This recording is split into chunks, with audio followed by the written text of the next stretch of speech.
Hello guys, how are you? Hope you all are doing well. Today I'm back with one of the most interesting video. In this video tutorial guys, we will learn how to fix your Snapchat of your friends is only loading not opening. As you can see guys, same problem, same issue I am also facing.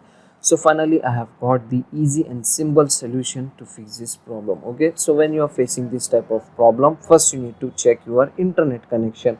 If your internet connection is not good, not coming uh, very fast, at that time guys you can face this type of problem 100%. In case your internet connection is too good, working fine, afterwards you are facing this kind of error on your Snapchat, now you can try this another fixes to fix this problem. So now what you need to do, first you need to restart your phone one time. After restarting, go to Google Play Store, and in the Google Play Store you need to search the Snapchat app, and if the app update is available, just simply update the app. Okay, after updating it will fix your problem.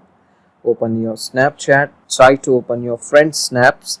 Now it will fix your problem. As you can see guys, now my Snapchat is working fine, loading the snap very well. As you can see guys, still in case you are facing same type of problem, now what you need to do, you need to go to your phone settings like this. In the phone settings, go to apps and notification and all apps. Okay, and go to Snapchat app and go to storage, clear the caches and clear the storage. Remember one thing guys, if you are clearing your Snapchat storage, it may lose your data as well as it will log out you from Snapchat account. So do it on your own risk if you are clearing your data. Okay, after doing this guys, restart your phone one more time. After restarting, it will fix your problem 100%. So these are the easy and simple solutions to fix this problem. So that's it for today guys, the short and simple video. Hope you enjoy this. If you enjoy, please guys like, share and subscribe to our channel. Thank you very much.